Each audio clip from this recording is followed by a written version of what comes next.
It's so wonderful to be joining together with all of you today from these holy banks of Mother Ganga, from the lap of the Himalayas, and joining together with so many of my sisters and brothers and close dear friends coming together from all over the world. And this is really the key. Our world is without limits. The limits are those that we impose by our minds, by our ways of thinking, by our ignorance, by our illusion. And so to come together today and to share from so many different perspectives how we together can live beyond these limits, how we can live in the truth of who we already are, which is boundless, ceaseless, infinite. There's a beautiful prayer that we chant that says, Asatoma Sadgamaya, Tamsoma Jyotirgamaya, Mrityorma Amritam Gamaya. And it means, oh God, lead us from the falsehood of separation into the truth of oneness. Lead us from the darkness of ignorance into the light of truth and wisdom. Lead us from the identification with this small, temporary, ever-changing existence into the true awareness, the true identification with the boundless, ceaseless, infinite soul. That's who we are. And I begin with that because, A, that is what gives us the experience of the truth of being beyond limits. It's the only way. The physical body has limits, lots of them. The only way to go beyond the limits is to stop identifying with that which is limited. So it's not about increase my skills, increase my capacity. I mean, that's great, sure, by all means. Learn lots of skills, increase your capacity, of course. We've got a body, we've got brains, we've got intelligence, we've got initiative, we've got all of that. By all means, use it, enhance it, develop it. You're a tool, you're an instrument of God's grace. Polish that instrument, make it be the best it can be, absolutely. And recognize that it's not through that instrument that you're going to experience infinity. Because that instrument, no matter how well polished, has limits. That which is limitless is the soul. And another way of thinking about the soul, thinking about the truth of who we are, is love. The truth of who we are is love. Love is the energy, that Shakti, that literally creates and is the world. Love is the petals of the flowers, opening up in the morning as the sun shines on them. Love is the way that Ganga flows and flows and flows.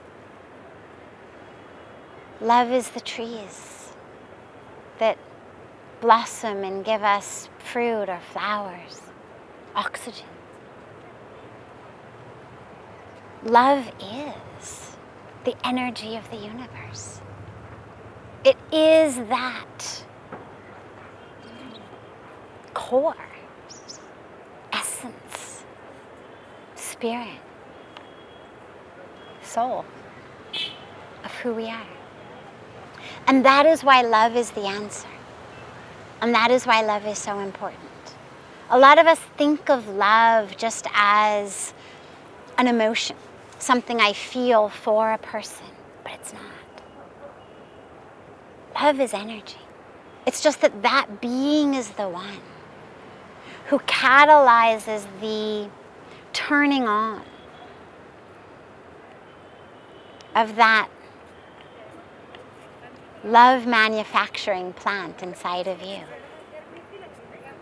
Because in love, we go from being just this physical small thing to being expanded.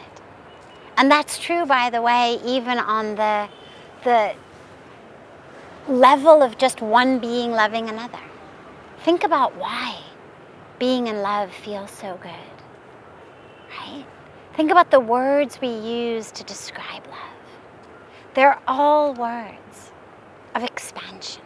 We speak about melting and merging and swimming, and we think about, or we speak about volcanoes and fireworks. Nobody ever talks about being in a box of love. We talk about rivers of love, oceans of love. Never heard of a box of love. And we expand in love.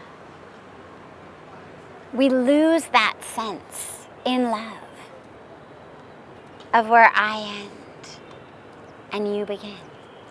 And that's why it doesn't matter who you love or what you love. It doesn't matter where you begin.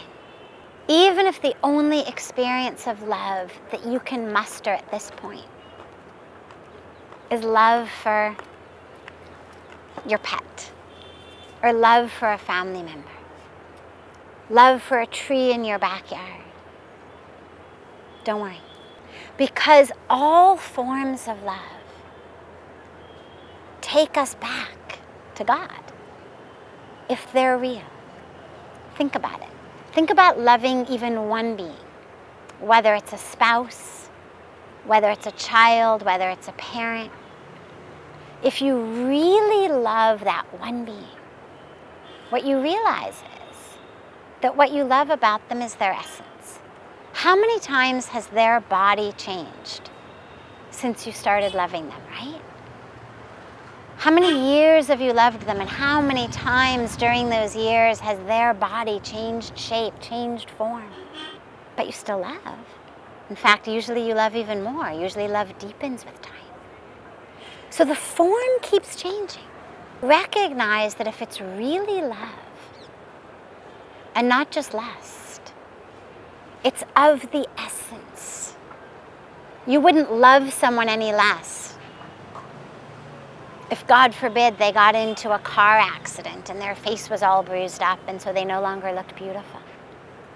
You wouldn't love anyone less if, God forbid, they needed a kidney transplant and they got a new kidney and lost the old one, because it's not their kidneys that you love. It's not their face that you love. You may also enjoy it. You may also appreciate it. But you wouldn't stop loving them. What you love, if it's really love, is the essence, means the soul. Spirit means the divinity, means God.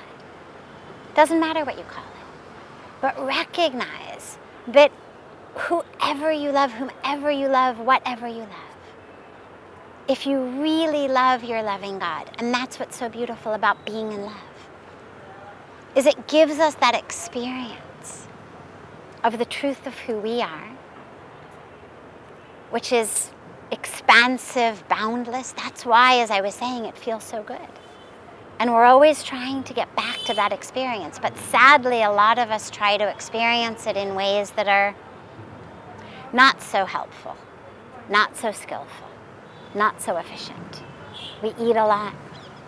We shop a lot. We buy a lot. We do a lot. Thinking that if I somehow stuff my physical stomach with food, that I'm somehow fuller, more expansive. If my stomach is expanded, I'm expanded.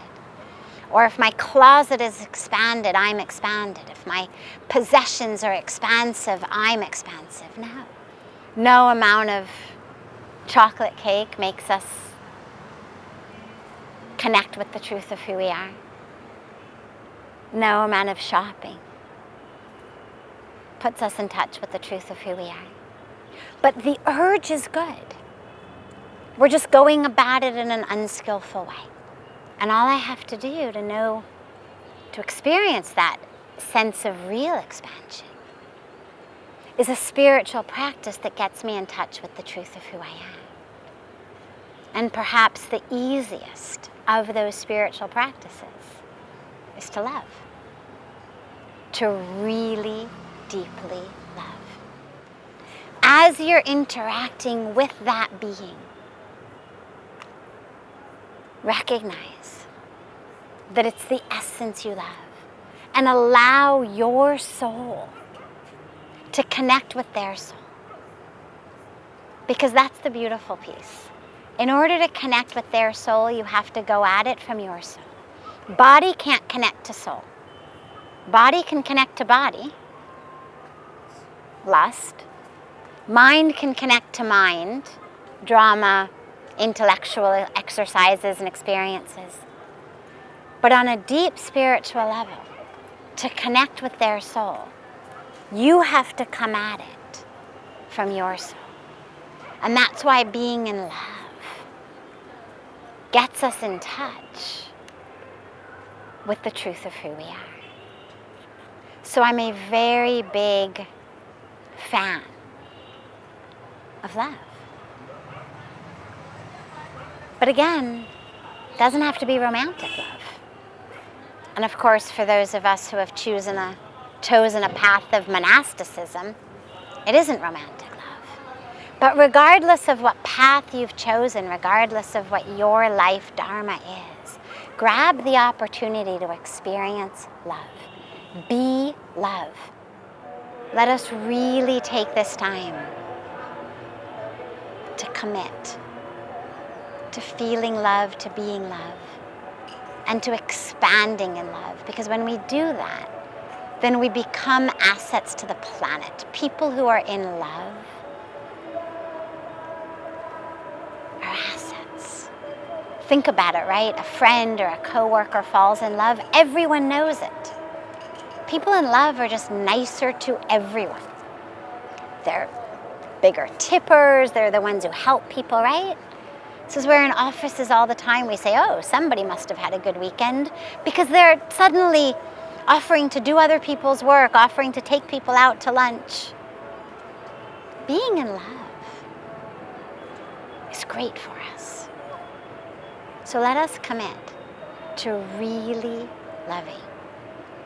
That we need to let that love expand and touch all and help all and heal all. Because all of creation,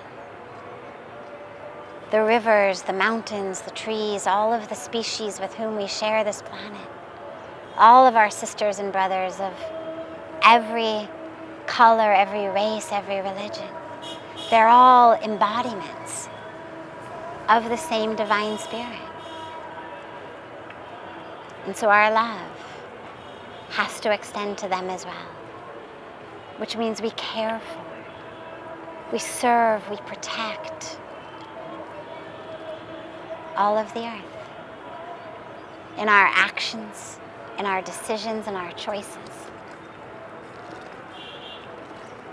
As we expand, our love embraces and embraces and embraces more of creation. So much love to all of you from these holy banks of Mother Ganga. And I pray that one day very soon we're all able to sit here together. And until then, I'm so glad to be joining you today. When we come together as love, in love, there are no limits.